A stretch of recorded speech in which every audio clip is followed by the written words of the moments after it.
What is going on, everybody? So today I'm making this video because it's going to be an update on a system that I've been working on for months now, and we've been dealing with just a really bad strain of dinoflagellates.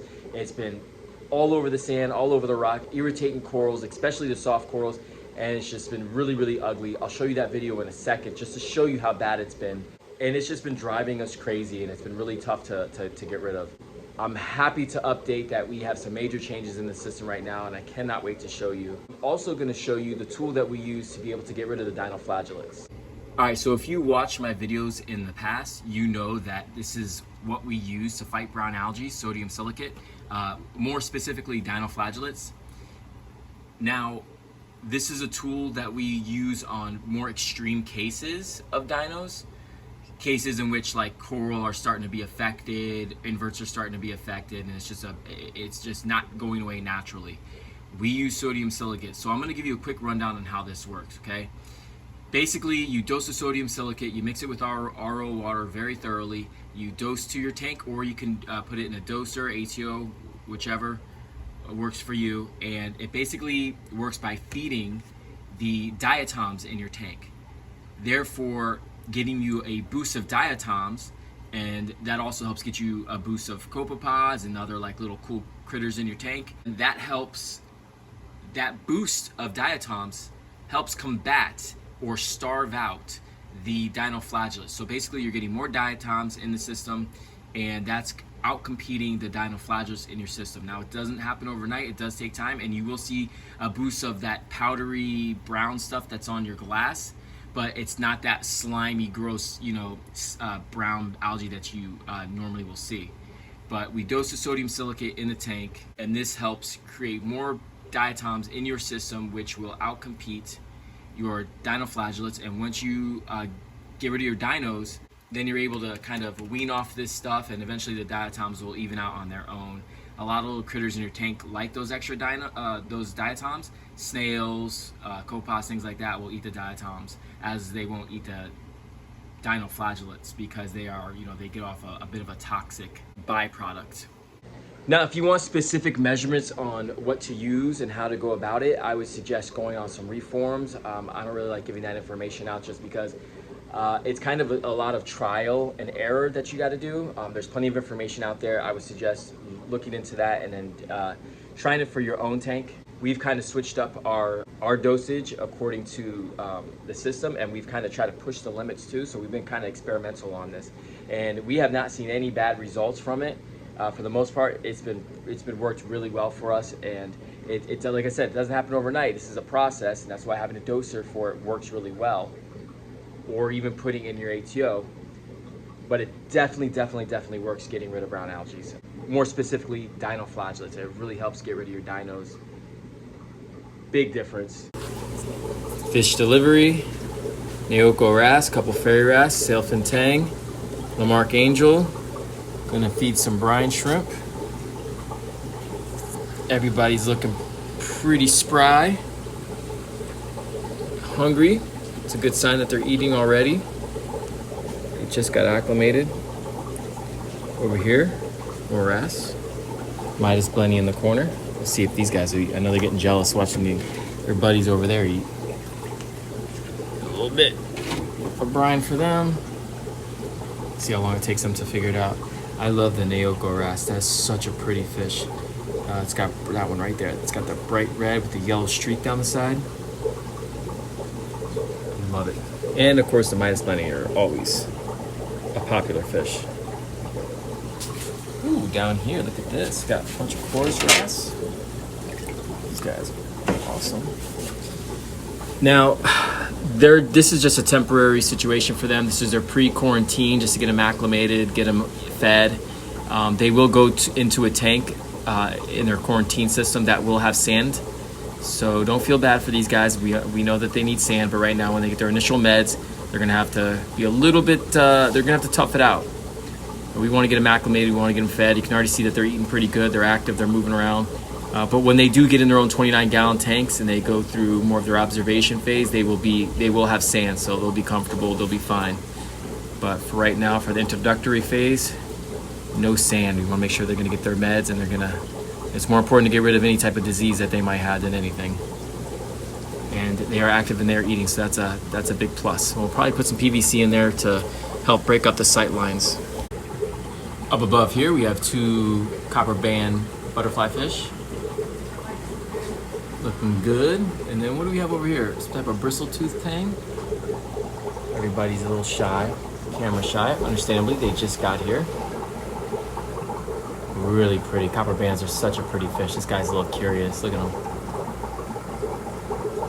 I just gave him a little bit of brine, so hopefully he's starting to recognize me as somebody who feeds them. All right, I'm packing up the truck, ready to head out. We gotta make a quick stop first. I gotta do my first job. It is at this office building, and they got some pretty cool tanks, and I wanna give you guys updates on those systems as well. So let's head there now. All right, so here we are. I wanted to show you guys this tank because, well, it's in the middle of an office building on the 2nd floor in a high traffic area, so a lot of people have eyes on this system. And it's, for the most part, looks good, right? I mean, the Euphyllia look good, the hammer coral, frog spawn, all this looks really healthy and good. We got a bunch of starfish, which I plan to address in the near future. This is not a system we set up, this is a system we started servicing, so things were kind of how it was. I recently added some green Kenya tree. Those mushrooms are really pretty right there, but you can see underneath, those are mushrooms to the left there. Those are all closed up because they're being shaded by this monopora, which I just frag some of that up to give a little bit more light to those mushrooms because I don't want to lose those. Those are really pretty, and that monopora is shading way too much. But yeah, I recently added some green Kenya tree, which is a great coral for this tank. I also today added some zoas and this red discosoma mushroom, which I'm hoping takes off because this tank really needs some color. It has some green, but it needs some red. It needs something that's going to cut through. Now, for the most part, this tank is pretty healthy. It does have aptasia in here, but it's not. It's kind of being suppressed, so I'm happy about that.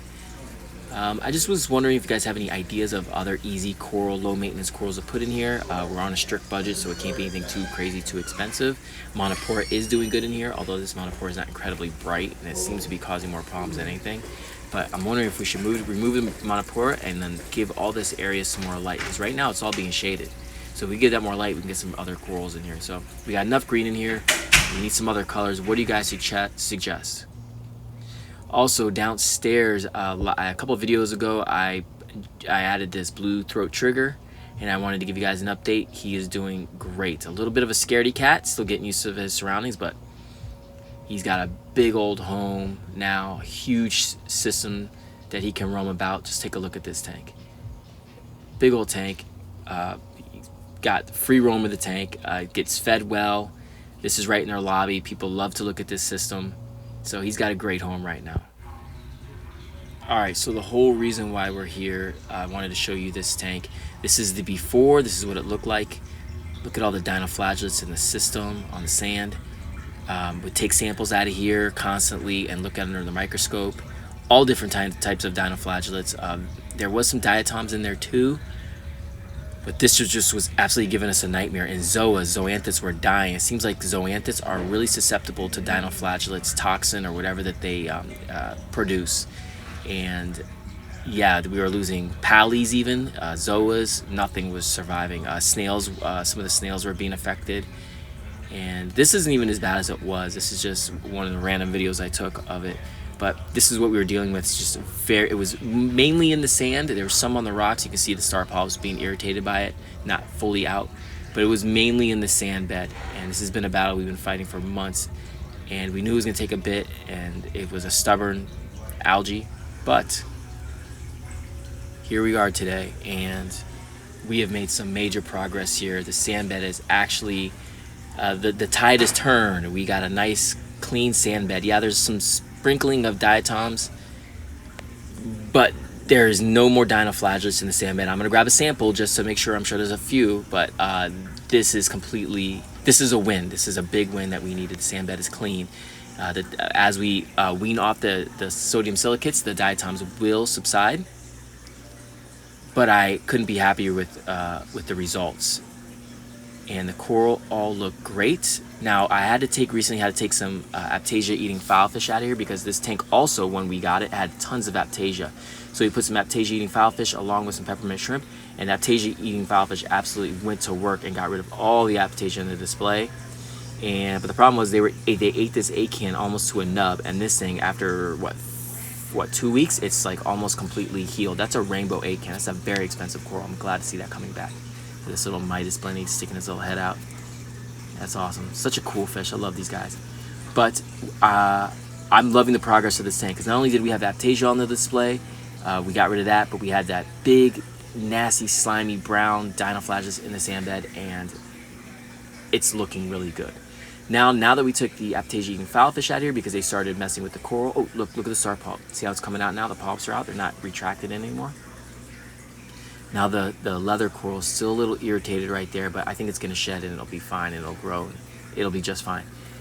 But this is the first time since we started servicing this tank that the sand bed is actually clean. So I'm very happy about that. It took us a bit, but we came, we saw, we conquered. So. And the Aptasia, now there's still Aptasia in this system, but it's mainly in the overflow. And we had the Aptasia eating filefish in the sump, and they ate all the Aptasia in the sump. Now that stuff is still throughout the whole tank and the piping and stuff, so we're never going to get rid of it.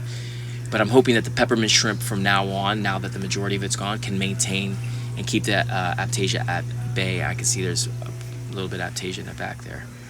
But we just had to take the filefish out because we didn't have a choice. They were starting to nip. See how the hammer coral is all messed up? They were starting to, once the Aptasia's gone, they started turning their attention to the coral, so we had to get them out of here.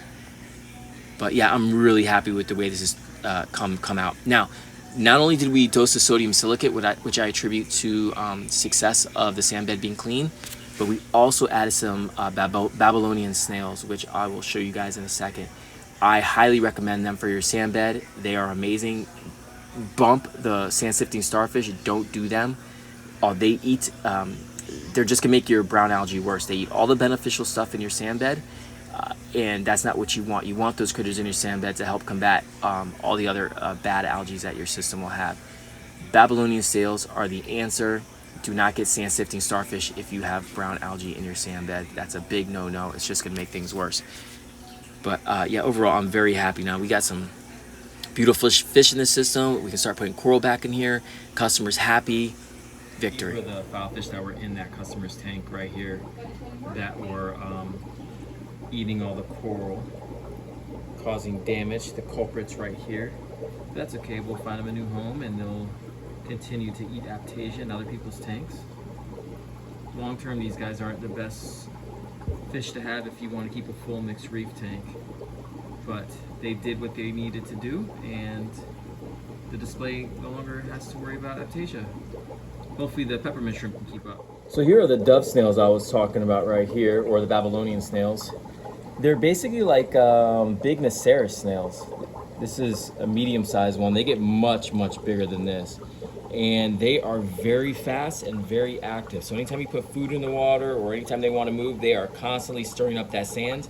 You can see how he's burrowing right now, but they burrow pretty deep too, and they burrow fast, and they move almost like a, like just burrowing through and just moving that sand all around. And it's a huge benefit, keeping that sand bed stir up so you don't get any nasty pockets of, like, you know, gases built up in your sand, algae built up in your sand. It's just even if you don't have brown algae, it's just good to have something that's going to keep your sand bed stirred up.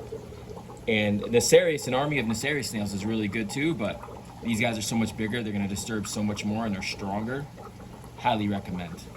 You can almost see, just look how he's digging through there. I just put him up and he's already like bullying his way through there. And they move a lot. They're very active. They don't just stay in one spot. They're pretty active. So they're going to be disturbing a lot of area. All right, so dinoflagellates can be very frustrating. Those brown slimy algae can be really difficult to get rid of. You know, I suggest what we went through in this video. Also, you know, watching your photo period is a big one too, because that stuff lives off of, you know, it's photosynthetic. But stay with it. You know, if the natural method isn't working, maybe sodium silicate is something that you can look into. All right, thank you guys so much for watching. See you on the next one.